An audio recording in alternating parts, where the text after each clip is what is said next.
11वीं क्लास बेटा। आज तो कल आप लोगों ने देखा कि हमने पैरेललोग्राम जो मेथड होता है हमारा, उससे कैसे रिजल्टेंट निकाला जाता है। तो पैरेललोग्राम बेटा किस में बनता है, जो हमारे कोइनिशियल वेक्टर होते हैं।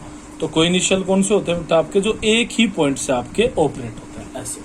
क्लियर बेटा, जो एक ही पॉइंट से जो दो वेक्टर होते हैं हमारे, और वे एक ही पॉइंट से अगर आपके ऑपरेट करें, तो मैंने आपको बताया था कि उनका रिजल्टेंट हमेशा कहां से जाएगा बेटा, आपका बीच से। इसको हम आर बोलते हैं। तो इसका वैल्यू मैंने आपको निकाल के दिखाया था कि आर किसके बराबर होता है बेटा, आपका √a² + b² + 2ab cos theta, जहां पे आपको थीटा हमेशा ध्यान रखना है बेटा, इन दोनों के बीच का एंगल होता है। ये बात समझ में आई होगी। अब हम बात करते हैं बेटा फोर्थ, ठीक है। यानी कि एक और तरीका होता है रिजल्टेंट निकालने का, ठीक है। वो क्या है बेटा आपका, वो होता है आपका ट्राइंगुलर लॉ। क्या होता है,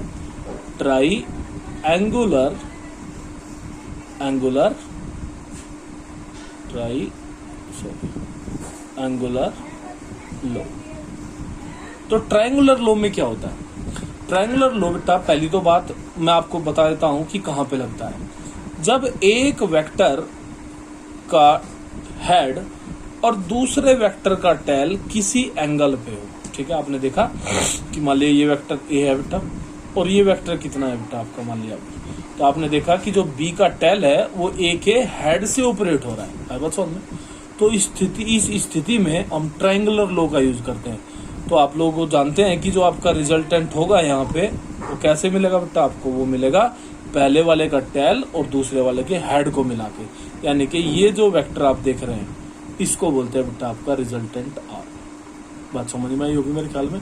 एक बार और मैं आपको बता देता हूँ, ट्राइंगुलर लॉ तब ऑपरेट किया जाता है जब एक वेक्टर का हेड और दूसरे वेक्टर का टेल एक ही पॉइंट से क्या होते हैं बेटा आपके ऑपरेट होते हैं। आई बात समझ में।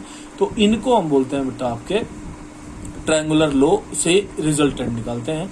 और रिजल्टेंट जो होता है हमारा बेटा, ये जो आपको दिख रहा है ये वेक्टर, इसको हम बेटा इसका रिजल्टेंट मानते हैं, ठीक है।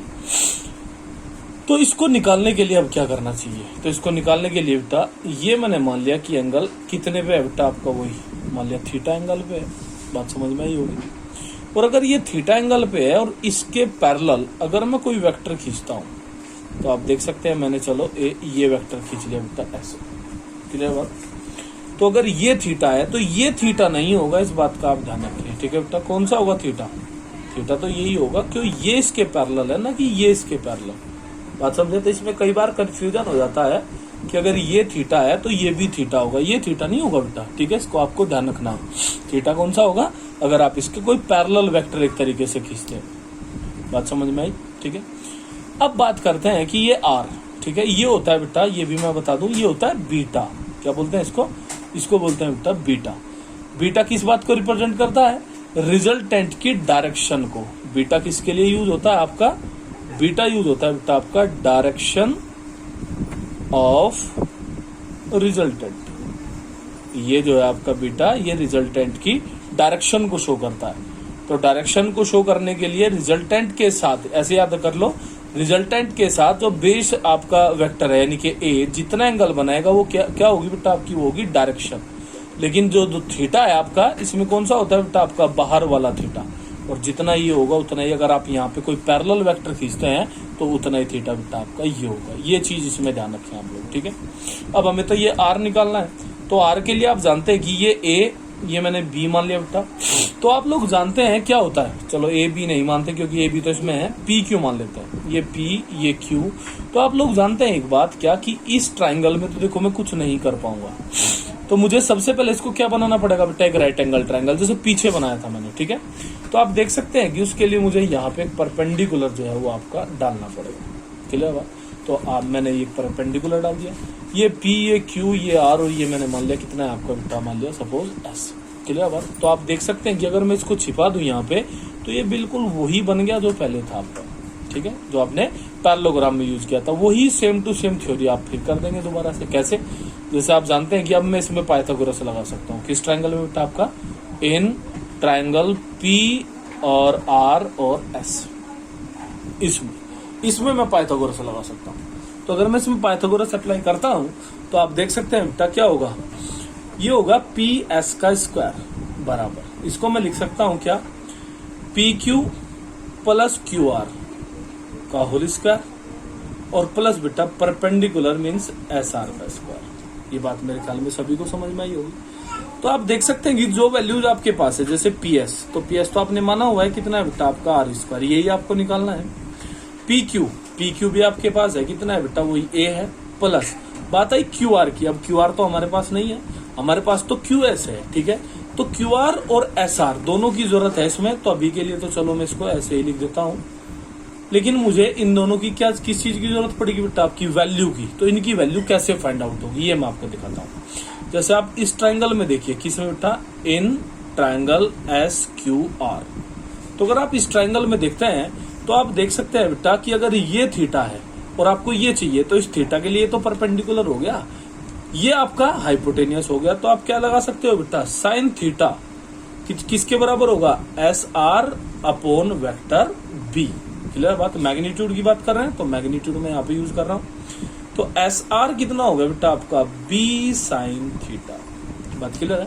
और इसी तरीके से अगर आप क्यू आर की बात करेंगे तो ये कितना हो जाएगा बेटा आपका, बी कोस थीटा। तो आप देख सकते हैं कि इन्हीं दोनों की आपको जरूरत थी और यही दोनों क्या हो गए बेटा आपके फाइंड आउट।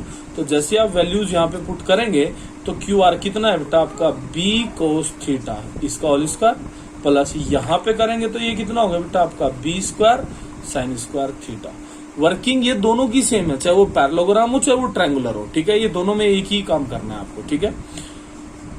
होल स्क्वायर खोल दीजिए बेटा, ए स्क्वायर हो गया plus B square cos square theta हो गया, प्लस 2ab कोस थीटा हो गया, और प्लस यहाँ पे भी कितना बेटा आपका, B square sine square theta हो गया, ठीक है। तो आप देखेंगे यहाँ पे इन दोनों को देखिए, इन दोनों में से क्या चीज कॉमन है बेटा, बी स्क्वायर।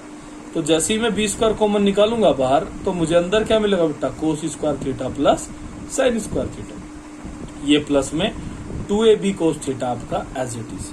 तो आप देख सकते हैं कि इसका वैल्यू तो 1 होता है ट्रिग्नोमेट्री के हिसाब से।